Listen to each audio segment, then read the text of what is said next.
It's finally here, y'all. No more delays. I've officially got it done. More and more news kept coming out every day and kept delaying the inevitable. But this video is finally out.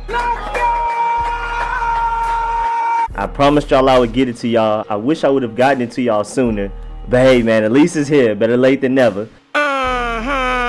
Welcome to Street Score. It's your boy Rico, bringing y'all a regular season edition of Redskins Report. Today's topic, mock draft time. Here's a dream scenario, but very realistic. Full 7-round mock draft after we recently hired Ron Rivera as our head coach, Jack Del Rio as our defensive coordinator, and Scott Turner as our offensive coordinator. I have big trades, including Alex Smith and Ryan Kerrigan. Did you really? For each selection, I give you positive traits, negative traits, their ceiling rating, their floor rating, and why I chose them and how they fit on the team. And just in case this video goes stupid, make sure I throw on the real sweater with the real hat. You dig. It's draft talk season. Let's get it.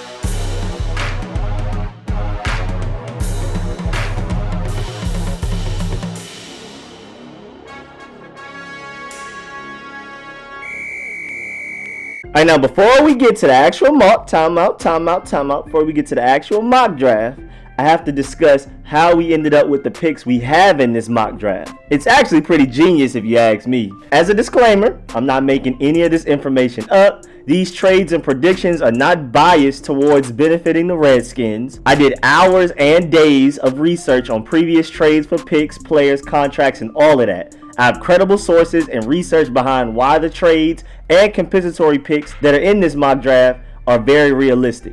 I'm going to explain as I go, of course, but I wanted just to let y'all know this wasn't me just spitballing ideas, just like, it would be great if this happened type things. No, I did my trades and everything based on trades from the past with similar circumstances, value, and talent. That was actually the longest part of making this video. That's why it took so long, all of the background research and everything. Of course, watching film and seeing who I wanted on the actual mock draft took forever. But the longest part was this part with the research on making sure these trades actually make sense that I have in this mock draft. Because, I really wanted to make this as realistic as possible. It's a dream scenario still, though, because even though many things can go wrong and be unpredictable, this is a realistic series of moves that would make me shed tears if the Redskins actually made them happen. Exactly and to the T. So it's a realistic dream scenario. First of all, I have the Redskins trading Ryan Kerrigan to the Rams for a 3rd-round pick. Let me explain why before people start spazzing in the comments. Wade Phillips, who ran the 3-4 for the Rams, was just let go. His contract will not be renewed, so the Rams will be switching to a 4-3 defense now, just like us, which will greatly benefit Aaron Donald, just like switching to the 4-3 defense is going to greatly benefit Matt Ioannidis, probably more than anybody else on our defense. But back to the Rams. They are switching to a 4-3 defense, so they need 4-3 defensive ends. Dante Fowler is a 3-4 outside linebacker, so he will go elsewhere. They will desperately need a dependable and at least used to be very durable and productive defensive end, which is where Ryan Kerrigan comes in and why he should have been in a 4-3 the whole time he was here anyway, rather than occasionally dropping back in coverage as an outside linebacker. It was stupid. He would have had a far better season, and I'm sure the Rams will be smart enough to recognize that. Also, the free agent market is a struggle for 4-3 defensive ends. Trust me, I looked. If you look at value, which is expected production per dollar, Ryan Kerrigan is probably the best option out there for the Rams, especially with the team that only has $21 million in cap space going into 2020. Jaguars' Yannick Ngakwe's market value, provided by SpotTrack.com, is estimated to be $17 million a year. So that's dead for the Rams. Like I said, they only have $21 million in cap space going into 2020. They don't want to spend 85% of it on a defensive end. 49ers' Eric Armstead will more than likely be re-signed by the 49ers. But if he isn't for some reason, he'll be asking for money very similar to Yannick. So that's dead. There's also Patriots' Kyle Van Noy, but he has openly said he really hopes to re-sign with the Patriots. And the Patriots have more than double the Rams' salary cap space going into 2020. So they'll more than likely get that done. And then after that, the only other good options would be Robert Quinn, but the Cowboys will more than likely get a team-friendly deal to re-sign him. And then that just leaves Ryan Kerrigan out there if they hope to make it back to the Super Bowl. Win-now teams are fairly desperate And I can easily see them making them trade as they try to get back to their Super Bowl level greatness. And everything always starts in the trenches. And for us, why we benefit from this trade, other than it hurting my heart picturing Ryan Kerrigan in another team's jersey, this trade obviously benefits us. We all know, whether you like it or not, the Redskins will take Chase Young with the 2nd overall pick. So Ryan Kerrigan would just be a part of a rotation including Sweat and Chase Young starting. That's great depth for us, defensive end wise, but paying a bench player $11 million is crazy. And I have us getting a 3rd in return because that's on the very high side of his return at this point. We're not going to get any higher than that. There are many people who only think he's worth a 5th round pick. But for the Rams' point of view, a 3rd round pick for a player that immediately helps your team get back to a Super Bowl form is great. The player that they would get for that 3rd round pick that they're giving us, instead of getting Ryan Kerrigan, if they were to keep it and use it, would more than likely be used on a player that may take some time to have a real impact anyway. And the Rams are still in a win now mode, so they want somebody that can contribute immediately. And then for us, a 3rd round is great for Ryan Kerrigan because, like I said, that's great for somebody who would just be on the bench for us anyway. And we could get far more production and impact, especially long term, from the player we would draft with that 3rd round pick, or the player we would get with the pick that we acquired when we used that 3rd round pick to get another pick. Which takes me to the next trade. So we take that 3rd round pick the Rams gave us and then add Alex Smith, and we trade that to the Bears for their 2nd round pick. You would be surprised how much traction this Alex Smith to the Bears thing is getting. Trust me, I did my research. Like, it's a very real possibility at this point. Very trustworthy sports reporters and analysts have reported that the Bears have real interest in Alex Smith being their bridge quarterback. And it definitely makes sense, which means they can compete this year and then have the cushion to draft a franchise quarterback within the next 1 to 3 years rather than it being an immediate need in 2020. Alex Smith is literally the perfect bridge quarterback. He wins games when healthy, and that's a big if right there. But from everything I'm reading and hearing, Alex Smith is pretty much going to be ready to go by the time football rolls back around.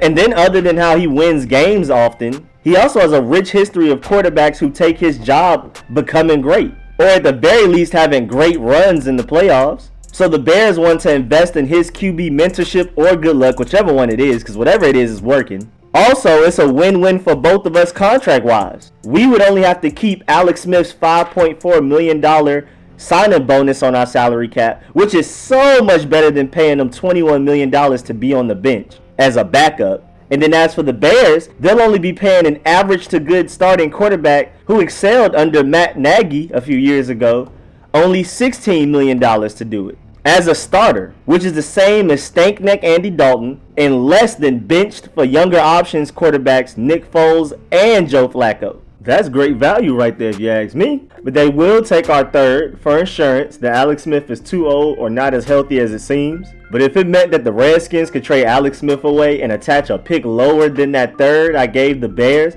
then I put together the greatest highlight tape of all time for Alex Smith to send to the Bears. It would include his greatest moments on the field. It would include all his best career highlights. I'll throw in there how smart he is and how he went to Harvard and all the homework assignments he did. I'll give him some sample essays he wrote. I get the best angles of him working out during the spring. I mean, anything I can throw in there to help our cause. His highlight tape would look like in-game if it meant that we could keep our 3rd round pick, or they only want some later round pick instead of the 3rd one. I'm telling you, I get to work on it right now. And then the final trade I have us making is trading our 3rd round, 5th, and our 7th round picks to the Cardinals, who are in rebuild mode and are looking to get their hands on as many picks as possible to fill as many holes as possible for their 2nd round pick.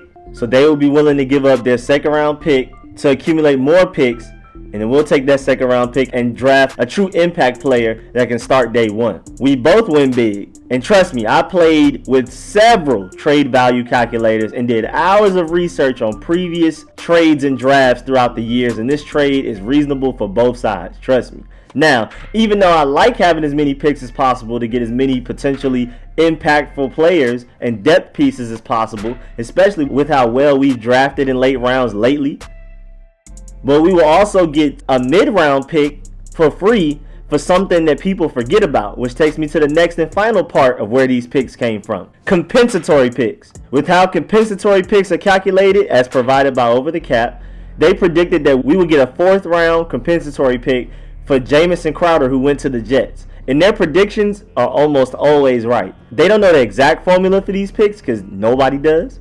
Nobody knows exactly how these are calculated and distributed. But they figured out their own formula that's very close based on the history of the picks in relation to contract, production, and various other factors. So based on Jamison Crowder's production and the $9.5 million he's worth annually, he is going to be worth a 4th round pick.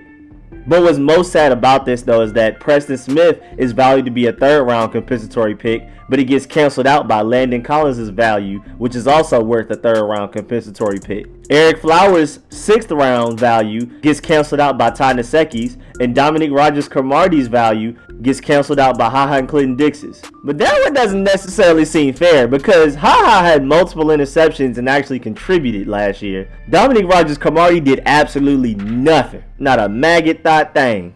But I can't be too mad about losing out on a 7th round pick if this holds true. I'm not going to be too petty. But hey, we got the 4th round pick for Jamison Crowder, and we found his replacement in Steven Sims, who will go on to be even better down the road and far more impactful than Jamison Crowder ever was. And we got Steven Sims for free as an undrafted free agency. So I feel like that's a win and I love it. So here's the picks that we have after all of that craziness goes down. But note that all of the picks in the rounds 4 through 7 will be different when those compensatory picks get added at the end of rounds 3 through 7. So don't come back here in April talking about I was wrong about our 7th round pick being pick 207. It will probably end up being like 250 something by the time the draft actually comes around. Please don't be that petty. Now for the mock draft. In the 1st round, with the 2nd overall pick, the Redskins select Best Buy security lady, Miss Salinoa from Hawaii. Raw prospect with a mean streak and a strong initial punch, great base, stance, and footwork. Playing all the way through the whistle too. You see that? Just needs to work on her hand placement and opening up her fingers rather than, punching the defender. There's raw talent there for real. Definitely a prospect with a lot of potential. But let me stop playing, y'all. But y'all really don't think she could actually get us back to the Hog days again? You know what I'm saying? Not considering it. But let's get to the actual mock draft. In the 1st round, with the 2nd overall pick, the Redskins actually select Chase Young, defensive end out of Ohio State. Positives, all of them. Stop playing with me. Nah, but for real though, there's nothing a defensive end has been able to do that Chase Young can't already do or will eventually be able to do. But let's start with the fact that somebody that big shouldn't be able to move that fast, quickly, and smoothly. At 6'5", 265 pounds, he is literally the same height and 24 pounds heavier than last year's biggest athletic freak in Montez Sweat before he was drafted. He's 262 pounds now, which is still lighter than Chase Young, and he ran the fastest 40 time that a defensive lineman has ever ran at the NFL Scouting Combine with a 4.41, which is also faster than Julio Jones, Christian McCaffrey, Odell Beckham Jr., Calvin Ridley, Amari Cooper, Stephon Diggs, Golden Tate, Tariq Cohen, and many other people way shorter and lighter than him. But the crazy thing is that Chase Young is even bigger than him and quicker and more explosive. Montez Sweat may be able to beat Chase Young in a foot race running straight forward in a straight line, but Chase Young is even more explosive off the snap. He's more agile, he's more laterally quick, has better footwork, smoother hips, and better change of direction speed. If that isn't enough to make you want to draft Chase Young today, January 8th, 2020, but beyond just having those athletic tools, elite athletic tools, and I'm not talking about elite in relation to his college class, I'm talking about period. He will easily be one of the biggest athletic freaks in the NFL the day he's drafted. Like plain and simple. But beyond just having those freakishly athletic gifts, he actually puts them into great use. Against the run, he is a powerful, tenacious, disciplined edge setter. He sets the edge very well and consistently, and he has the high IQ, to sniff out whether a play is run or pass very quickly, and reacts to it being run very effectively with great recognition and react skills. And then the main reason we're here, his pass rush ability and potential. They are elite, like as elite gets. Matter of fact, beyond elite. They are generational. We haven't seen a prospect with as much destructive potential as him in many years, and we won't see another one anytime soon. Maybe not until our children have grandchildren. I'm 25. He's that special. Let's talk about his pass rush in chronological order. First of all, he has a rare ability to time snaps very well, even going off of instinct and feeling for the QB's tendencies as the game goes on to guess when to explode off the snap without having to actually even look at the ball when it gets snapped or when the offensive lineman moves. And then when he explodes off the ball, it's with elite burst and ball get off, fluidity, and bend. Often enough, this alone is enough for him to beat the guy or two that's in front of him to get to the quarterback. No moves, rush plan, or counter necessary yet. It looks Von Miller-like at times, but it comes in a package that is 2 inches taller and 16 pounds heavier, which just isn't fair, especially if Chase Young chooses to put on more muscle. But when Chase Young doesn't win from just strictly ball get off and bend, his rush plan is unmatched. He knows rush angles and knows how to reduce the surface area blockers have to block against them, and uses his bend and long strides to just run around offensive tackles. His move variety also isn't fair, especially with somebody with his generational athleticism. He always has a plan, and he also has combos, which is very advanced stuff for edge rushers, especially coming out of college. He can use the chop and swim, the club and rip, the push and pull, the cross and chop, the snatch and pull, the snatch and push, the dip and rip, long arm stabs, or he can simply just use his strength, add some speed converted to power to increase his strength and impact, and then just lift offensive tackles off of their feet and bull rush them. And when any of those moves don't work for whatever reason, he is elite at going to his counter. He is the most stressful matchup for opposing blockers. He is already more athletic than you, but then he is also most likely, and not even more likely, most likely, more technically sound than you on top of it. So if you try to outsmart him, out-technique him, it won't work. His coverage ability is also very underrated, even though I want him to rush the passer as much as possible. His ability to cover is very surprising, especially for somebody his size. He has effortless change of direction, great footwork, smooth and quick lateral movement, and even has a great understanding of how to cover, like as far as where his zone responsibility is, his spacing, and picking up offensive players that come into his coverage responsibility. It's crazy, for real. He also plays with the utmost passion and has a very high motor. He chases down plays that are ran away from him. I guess that's where he gets his first name from. And these are most plays, which takes me to my next point. Hey, all of you non-Ohio State fans, do me a favor real quick and name me one other defensive lineman on the Ohio State defense from 2020. Exactly. They have 2 4-stars. They aren't bums. I'm not saying that at all. I'm not calling them that at all, because they are good, but 2 of the other 3 are seniors, and we haven't even heard any draft buzz around any of them.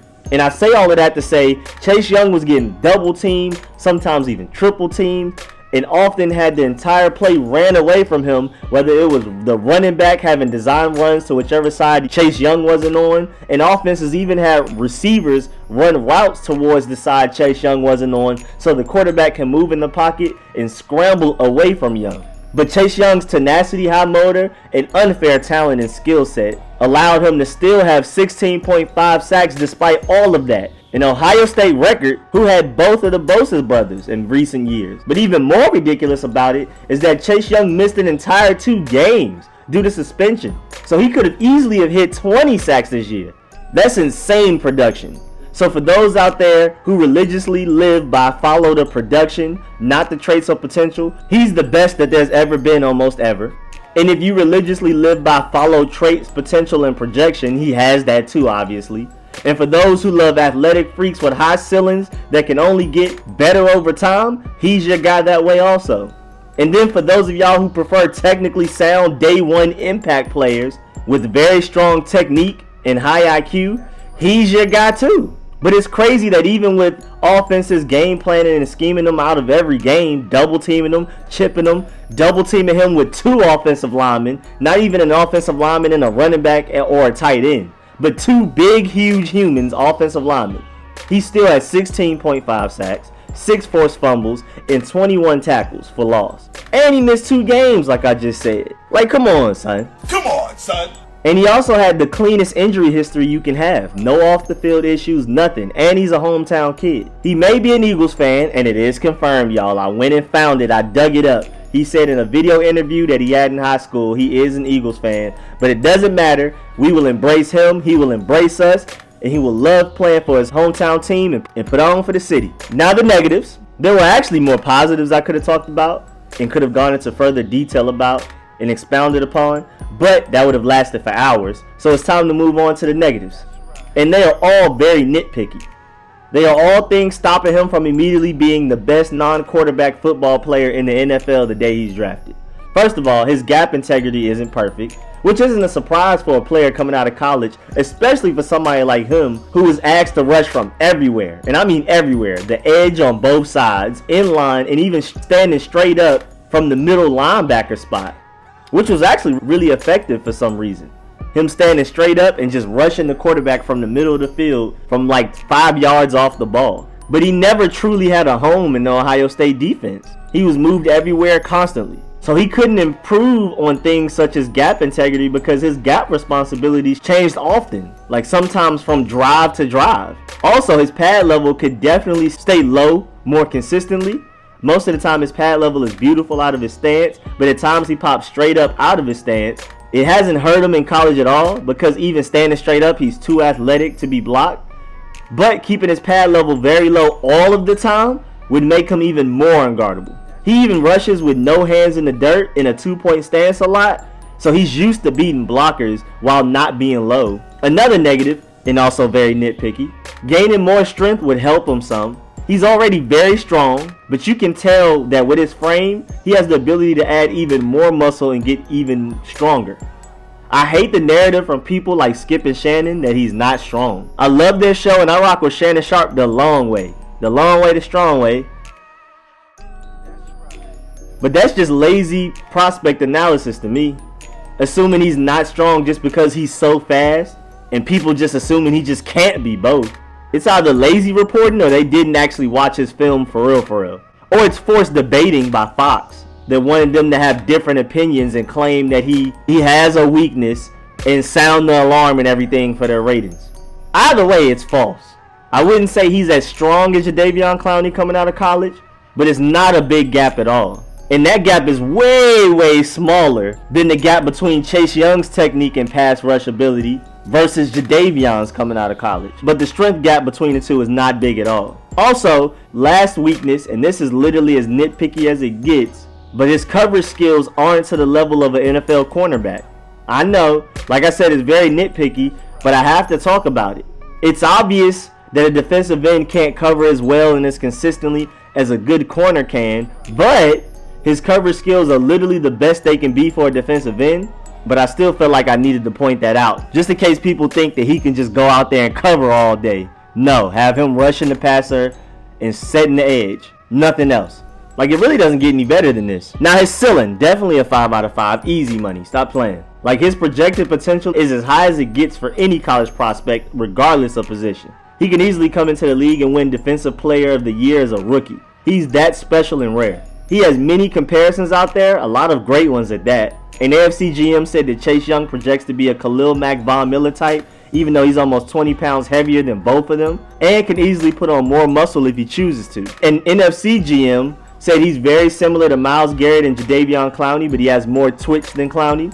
An AFC Director of Pro Personnel said he's a cross between Joey Bosa and Jadeveon Clowney. Somebody else said that he has more power than Von Miller and Myles Garrett. An AFC Director of College Scouting said that his skill set is a notch ahead of Bradley Chubb and both of the Bosa brothers. An AFC Scout also said I would put him ahead of the Bosa brothers for sure. And an AFC National Scout said that Chase Young is better than Myles Garrett, Jadeveon Clowney, Joey Bosa, Nick Bosa, Bradley Chubb, and Khalil Mack coming out of college.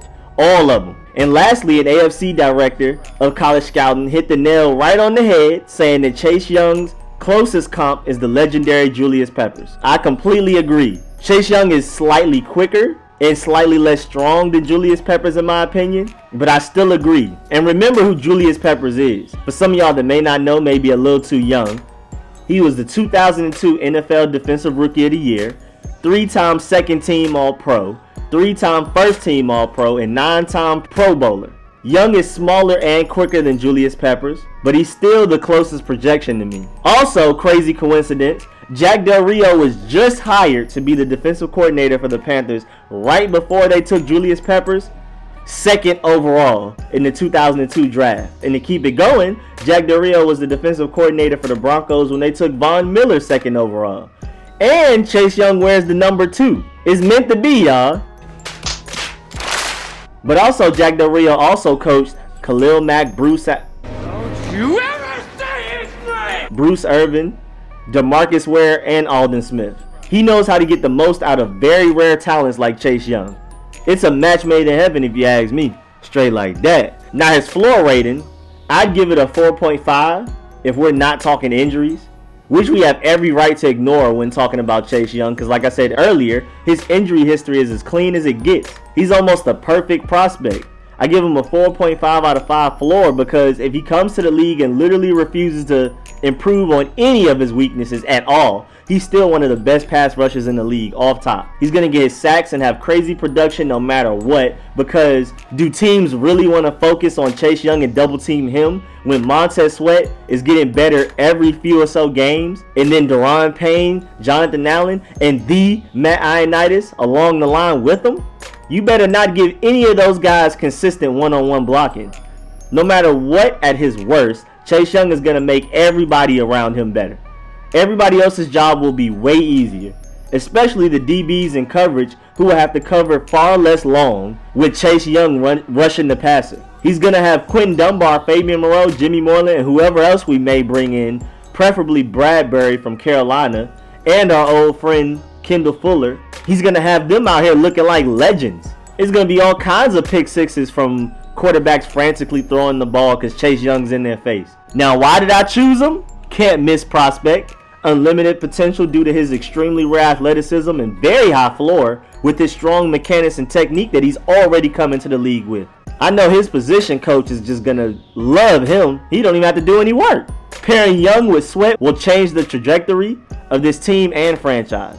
The Redskins usually have a lot of good players everywhere with no real glaring weaknesses, but we haven't had a player, especially on defense, in a long time that will make the game-changing or game-saving play that we need.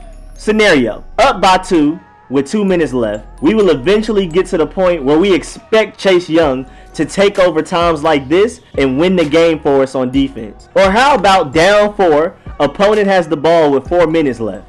Chase Young will be the guy we expect to get the ball back in Haskins' hand to lead a game-winning drive. We haven't had a player that we expect to make those type of game-winning plays in a long time.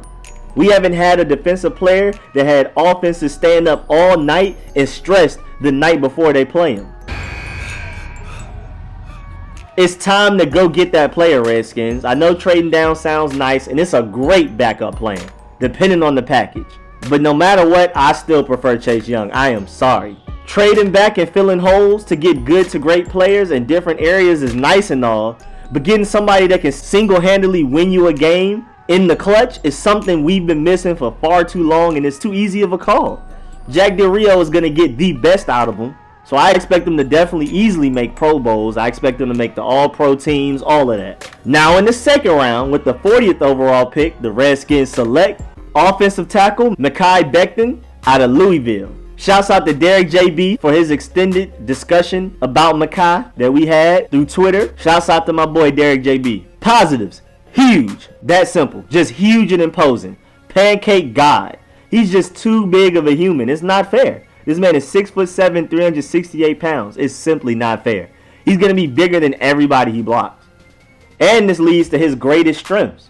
Not only does Mekhi have ridiculous length, which allows him to get hands on defenders and they can't get hands back on him, so he usually has complete control over the battle, and it's easy for him to push edge rushers around the QB, but he also has a lot of strength, unlike Jaron Christian, who's long and weak. Very powerful hands at the point of attack to go along with that length, so edge rushers are pretty much eliminated from the play once Mekhi gets hands on them. Also, people his size aren't supposed to be able to move anywhere near as fast and smoothly as he does. His ability to redirect his hips and his entire body to pick up other defenders or to adjust to speedy edge rushers trying to get by him are unfair and almost unrealistic for somebody his size. He shouldn't be able to be that big and move that smoothly and quickly. He's not just a brick wall with large arms. He's a true offensive tackle that can move in space, and of course he's able to use his very rare size to bully edge rushers, both big and strong or small and quick. He also has a very strong base, so he also packs a lot of power in his lower body and is actually good at staying balanced with his stance, despite him being so tall. His hips are of course a little high, but that's because he's so big. But he definitely bends his knees better than you'd expect of somebody that size. His stance is relatively low, and his stance is definitely sturdy. He has great balance and can even catch himself when he loses balance sometimes, and he recovers very well. And his football IQ made big strides in 2019, which suggests that he can continue to grow in that area going forward. But in summary, his running blocking is his expertise, of course, with his size and strength, but he is also a very fluid, lengthy, and balanced pass protector. He also has a high motor and is looking for somebody to block until the whistle is blown, and even puts forth great effort at the second level to block linebackers and DBs until the play is over. Also, his tenacity and mean streak is what takes him to the next level. His size, power, and length already allows him to dominate people in run blocking, but his nasty nature and competitive toughness is what propels him to straight up just embarrass people and add them to his highlight tape. Now the negatives. He has technique inconsistencies, but he improved mightily in 2019 in that department, which means he will probably do the same at the next level. His technique isn't bad enough to where you have to call him a raw prospect, but there's definitely room to improve. His biggest weakness is his hand placement inconsistencies. He misplaces his punches a lot of times. Not very often though, but it happens. But his length and strength still allows him to win battles even when he misses. But getting his hands cleaner and more consistent will allow him to truly get hands on people and get that legal amount of jersey necessary to consistently not only beat defenders, but dominate them. Especially somebody with his size, strength, length, and balance. He has the heaviest hands in the class and needs to learn how to use them correctly more consistently. Now his ceiling, I give him a 4.5 out of 5. He could potentially be an all-pro offensive tackle if he continues to progress forward the way he has since his sophomore year, which is what he's trending towards because of how much he's actually progressed this past year in several areas. He can truly be a dominant tackle in the NFL with size and strength that shouldn't be paired with the balance, smoothness, footwork, technique, and the IQ that he has. The vast majority of people either have one or the other. Mekhi has both and is only getting better and better as he begins to understand the game more and more. Now his floor, 3.5 out of 5. He at worst, even if he doesn't grow at all in any way, will be better than both Geron Christian and Morgan Moses. His rare athleticism is almost generational. Just by itself with no progression in any form of his game will make it so he doesn't have to hold edge defenders like Morgan Moses, and his strength and IQ will make him far better than Geron Christian immediately. So at the very worst, he's our starting right tackle. His realistic in between is him being voted onto the Pro Bowl every now and then. But his ceiling is easily one of the best tackles in the league just simply because of his rare combination of size, length, strength, smoothness, footwork, and a solid foundation of technique to work with day one. Many of his traits can't be coached, like size, strength, and all of that. And his only areas of weakness can be coached and fixed over time.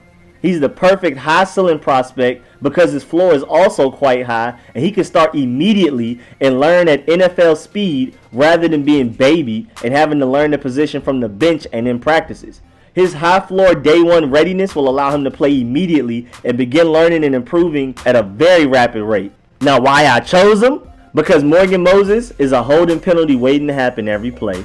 Geron Christian is even worse than Morgan Moses. Like when Geron Christian is in the game, I miss Morgan Moses. Especially when Geron Christian is getting out muscled and bullied in a way that grown NFL men shouldn't even be able to allow to happen. So we have a big weakness on our O-line, even if we re-sign everybody and bring Trent back. That right tackle position needs to be fixed as soon as possible to protect Haskins and jumpstart his development. Now, Mekhi has played left tackle his entire college career, but nothing tells me that he can't transition to right tackle and be a Pro Bowl level tackle. And in the second round again, with the 43rd overall pick, the Redskins select C.J. Henderson, cornerback out of Florida. Positives: he's the ultimate press man corner. He does a great job of getting hands on receivers and disrupting their releases, routes, and timing with their quarterbacks. And he is the super sticky mirror receivers routes type of corner too. He looks like he's running the route with them a lot of the time. This is because his feet are extremely fluid and smooth, and with his smooth hips being one of his best qualities, his change of direction is crazy. So he can stick with the shiftiest, quickest receivers out there. But he is also very fast, not just quick. He ran a 4.35 coming out of high school, so that means he has the acceleration, quickness, and change of direction ability to cover slot receivers, and he has the long speed to cover outside receivers very well also. He has short area speed and deep field speed too. He's the one that caught Deebo Samuel from behind even though Deebo had 5 yards on him initially. He can cover any type of receiver. He can even cover the big receivers very well because of his length you can't coach or gain. You're just born with it, and CJ has it. At 6'1", he has the arm length that allows him to make plays on balls that normal sized corners can't. They just can't. He is also very competitive, handsy, scrappy, and prideful like really good corners should be. He has a very short memory, so when he gets beat, it's like it never happened. He stays with that same confidence. And he doesn't care how big receivers are. He is fighting the receiver in coverage till the whistle blows and will do what he has to make sure that ball gets batted down. He also has good strength for tussling with these big receivers and not getting bullied and boxed out. Between his strength, length, and his aggression, he finds a way to break the ball up. His ability to attack the catch point is very unique also, especially amongst corners in this class. He also does a very good job of tracking the ball once it's in the air. He gets his head turned around towards the ball, which prevents him from getting all of those frustrating pass interference penalties that a lot of DBs get from never turning their heads around to find the ball. He also does a great job of making second efforts on tip balls and getting interceptions that way. His very aggressive play style, his short area quickness, and his length allows him to make plays in zone coverage that most corners can also. He also has very high awareness and can feel receivers moving into his zone while keeping his eyes on the quarterback. Now he is a risk taker, so he either makes a great play when he guesses right or allows easy receptions when he guesses wrong. But he is right far more often than he is wrong though. Now the negatives. His run support is by far his biggest weakness. It's not even close. His block shedding and tackling aren't necessarily bad because he has some flashes in both, especially with his attitude and tenacity, but they are very inconsistent, which is the only reason why he's very likely to make it to the second round where we select in my mock draft. His coverage skills and athleticism are excellent, but his run support can be tragic at times, so teams may be afraid of drafting him in the second round. He is a willing run defender with his aggressive play style, don't get it confused. He's not afraid to get downhill and make a tackle and get scrappy to shed blocks, but it just doesn't work out for him as often as you'd hope. And lastly, like I said earlier, his gambling nature results in easy receptions at times when he guesses wrong. It's not often at all, but it happens. Now his ceiling, I give him a 4.5 out of 5 coverage-wise. His coverage can be as good as you could ever hope out of a corner, but his run support inconsistencies brings his ceiling down to a 4 out of 5. So his ceiling total is 4 out of 5. I don't realistically see him becoming remarkably better run support-wise, so I see his ceiling being a lockdown, on an island type of corner that should avoid run support if possible. And then his floor is a 3 out of 5. Like if for some reason he comes out of college and never progresses in any of his areas of weakness, he will still be a good corner. He's ready to start day one as an outside corner, especially in a Jack Del Rio defense that loves aggressive, handsy press man corners. Now why I chose him? With Quentin Dunbar being great but injury prone, Fabian Moreau having potential but being unproven, Jimmy Moreland same thing, having a lot of potential but being unproven, and I feel like the Redskins strongly need another cornerback presence. First of all, you can never have too many corners, especially with our injury history. With how injuries have struck us the past few years, we are really only as good as our depth, because you can't depend on starters at this point. You can't even depend on the bench players too, honestly. They all got hurt this year too. This is where CJ comes in. He is the type of corner that Jack Del Rio would love.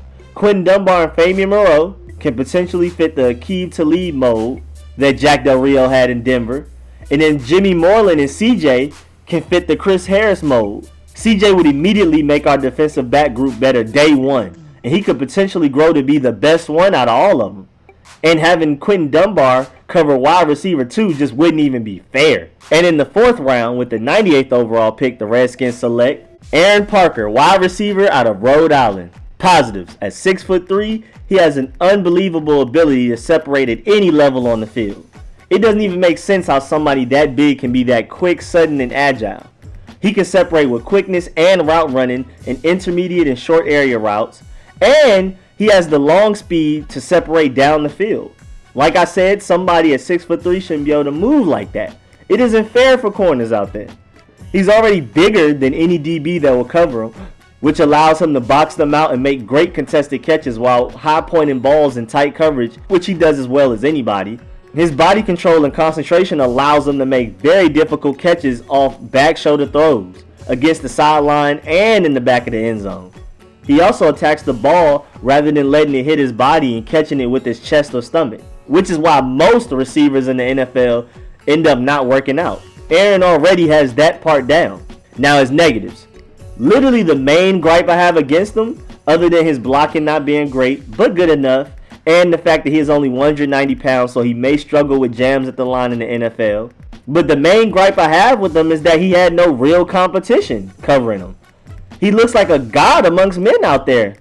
And I am not 100% sure if it's because he's that good or if everybody that was covering him was that bad.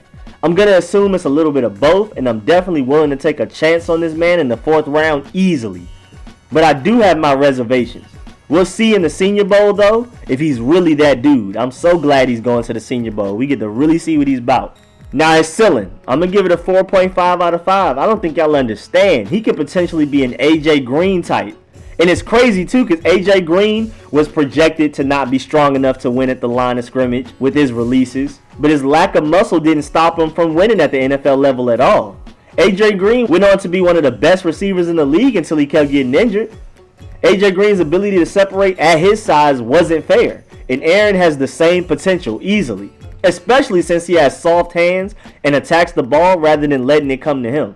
And if y'all haven't noticed yet, I have us getting a lot of rare athletic freaks in my mock draft, players with high ceilings, but at the same time, these athletic freaks have great foundations and skills to work with, which allows them to be able to have day one impacts while they progress and become great players over time. Now, his floor is a 2 out of 5. His floor can mainly end up being this low because press man corners may be able to press him and disrupt his routes often.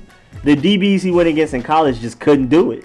And he's shown that he can beat press easily, but the NFL is a completely different ball game from those people that Rhode Island faced.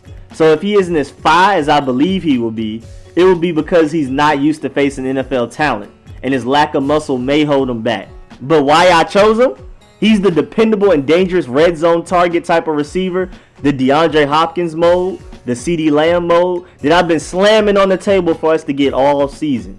Even with Terry McLaurin being the AB that can do everything, Steven Sims being the Odell that can dominate in the slot and can be used in trick plays like sweeps, and with Kelvin Harmon being basically our 6'2" Pierre Garçon possession receiver, we need a big, dangerous red zone target that takes all of the attention when we are in the red zone, freeing up the other guys to have one-on-ones. And he's good enough to have all of that attention on him and still be able to come down with the ball for a touchdown on a fade route in the back corner of the end zone.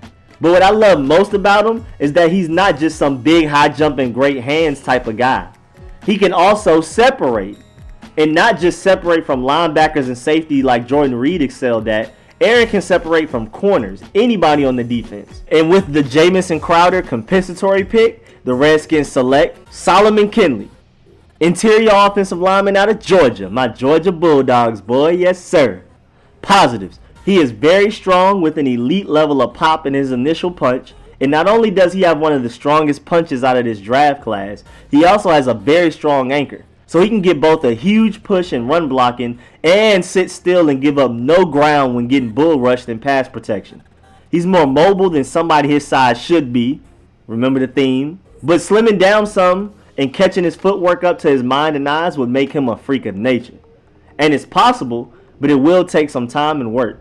It's not a guarantee. Also, his experience in the SEC helped him develop very well. The exact opposite of the previous pick, Aaron, that we just talked about. Kinley went against the best of the best during his time in college. He's gone against the best of the best and performed well. He went toe-to-toe with Quentin Williams, one of the most dominant defensive linemen to ever play college football, during the 2018 SEC Championship game. But he lost some battles due to his footing, which takes me to the negatives. His footwork needs quite a bit of work, and that's definitely coachable and fixable with time and reps, but it's going to require some work and dedication from Solomon. He also needs to slim down a little to improve his lateral mobility, and he needs his footwork to catch up to his mind, like I mentioned earlier. But other than that, he's a great interior offensive lineman prospect. His ceiling, 4.5 out of 5. He has a lot of potential. I don't think y'all understand. He's literally Eric Flowers, but way more athletic, way stronger, all of that. His size, strength, tenacity, and IQ are all great to elite level. He only gets better over time. His athleticism gives him room to grow.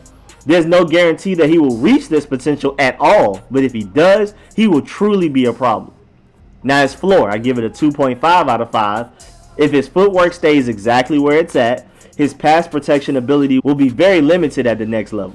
His run blocking at the very least day one will be great because of his strength, athleticism, and IQ. So no matter what, he will run block well and consistently. But his footwork and lateral agility needs work for him to be as great as I think he will be. Now, why I chose him? Brandon Sheriff and Eric Flowers are no guarantees for returning, which will leave huge holes in the offensive line and derail this whole bright future that we feel like we have, which I believe we truly have. I hope we re-sign both of them for sure, and I have a good feeling the Redskins will, but even if we do, we will need depth pieces in the interior offensive line.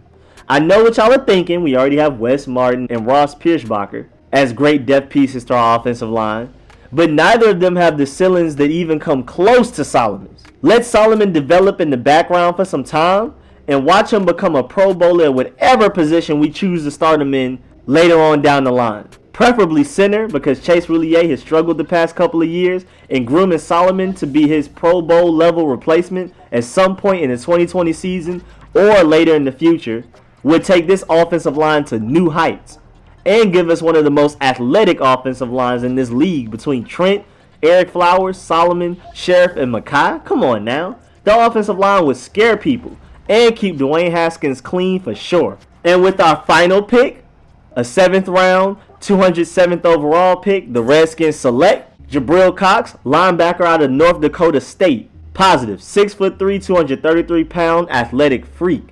Just like I keep saying this entire draft and keeping this theme going, somebody that big should not be able to move that fast, quickly, and smoothly. And the main reason I would love for the Redskins to draft these high-ceiling guys is because we finally have the coaching staff that will get the most out of the players. So I can safely assume we will get more upside from these high-ceiling prospects. But back to Jabril. He is comfortable in coverage, physically and mentally.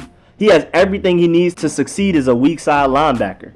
He was a Mike linebacker when his team won the FCS championship, with him leading the way being one of the main reasons they won it. So he has a lot of valuable experience from that. But he projects to be a will in the NFL, which is what he played this year for the first time and excelled. Jabril is a very physical downhill player and isn't afraid of contact at all.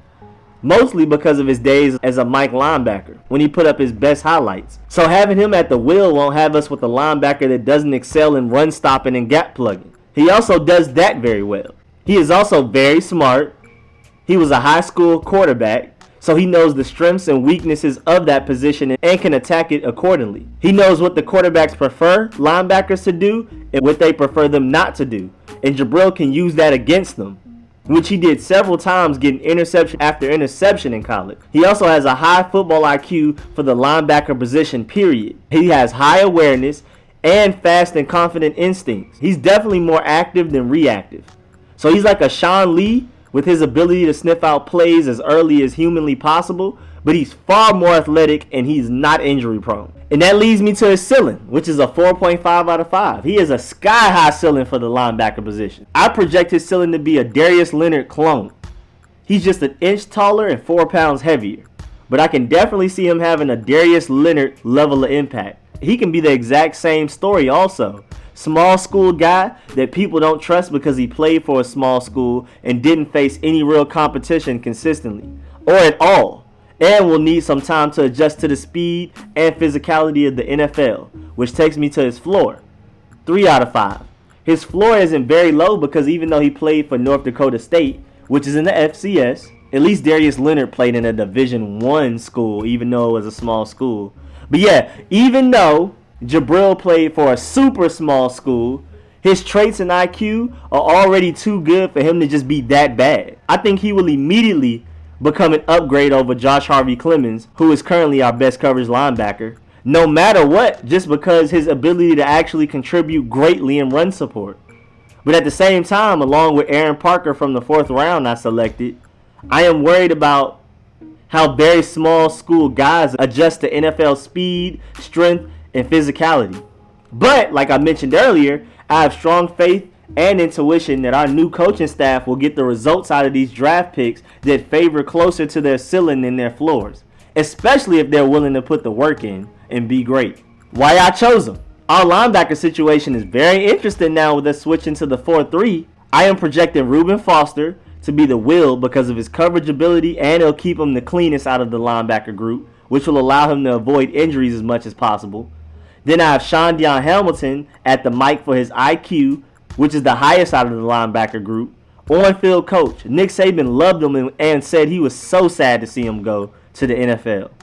And in the very few times he was on the field, he flashed far brighter than Cole Holcomb or John Bostic. He sniffs out and reacts to screen passes better than anybody on this team last year.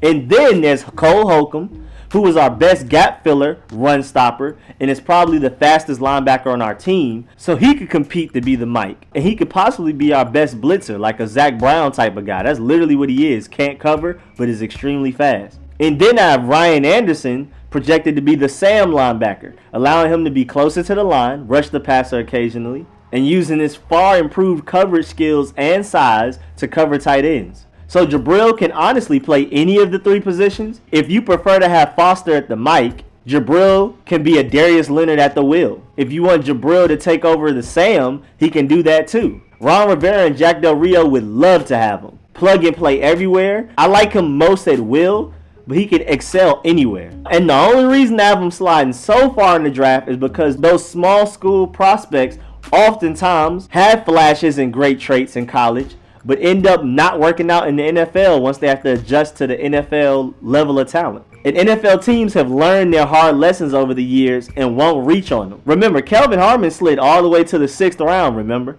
And then just to give y'all a little something, I have an undrafted free agent that I want us to look at also. I really want the Redskins to give a chance to tight end Charlie Tomapo, I think, out of Portland State.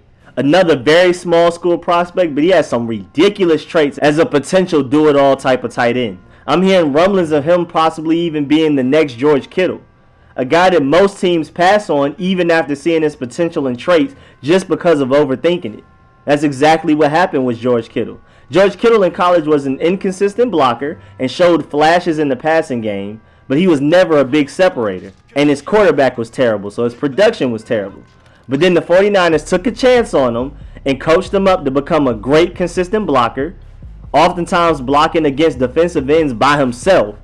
And George Kittle still isn't Jordan Reed out here with the route running and separating, but Kyle Shanahan has designed an offense to get him open, and it works out fantastically and often. Charlie, on the other hand, has shown big flashes in the passing game, and his blocking is already great, mostly because he's had to play defensive end a lot this season. So he is built strong, and he also knows what defensive ends want to do and what they don't want to do, and takes that first-hand knowledge and uses it against them when he's blocking them. But teams will probably overthink the fact that he is a super-duper small school guy, but his fluid hips and advanced route running are just too good for the Redskins to just let end up on another team.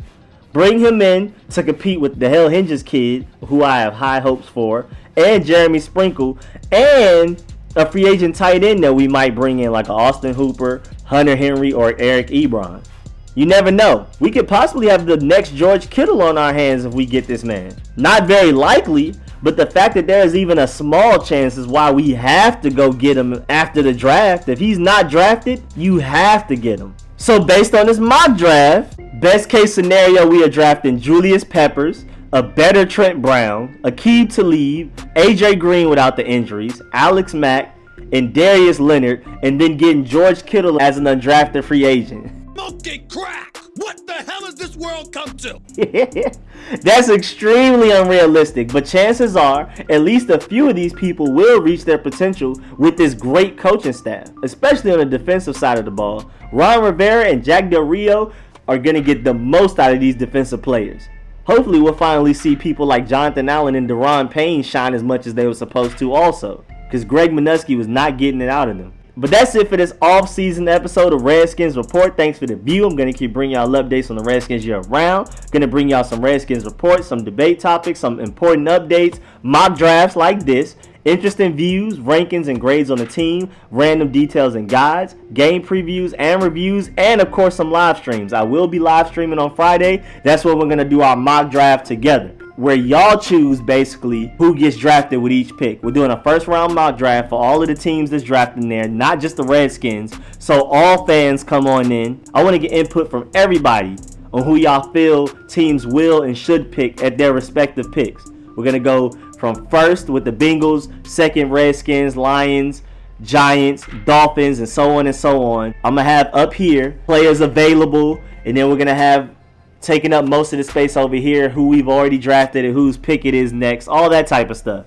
It's going to be really fun. It's probably going to run for a couple of hours, and we're going to do a mock draft together, so make sure y'all stay tuned for that. I'm doing that sometime Friday evening around. But make sure y'all get in them comments and let me know, what do you think about this mock draft? Would you love this haul? And who are some players you want the Redskins to look out for? Put me on to some prospects. I love looking at them all. Also, make sure y'all Dolomite Fake punch that like button. Easy. Make sure you subscribe if you haven't. Favorite this video, if you really feeling it. I will subscribe back to those whose accounts are not on private. And if YouTube actually sends me a notification, because a lot of times I don't. But if I can, I will subscribe back to you if you subscribe. And make sure y'all definitely comment and share. And again, thank y'all for the support. Please pull up to the stream sometime Friday evening. Sometime during Friday, I will put out like an announcement, a notification of what time the stream will actually start. But make sure y'all stay tuned. I'll catch y'all later. I'm out. Y'all take it easy. I'm out.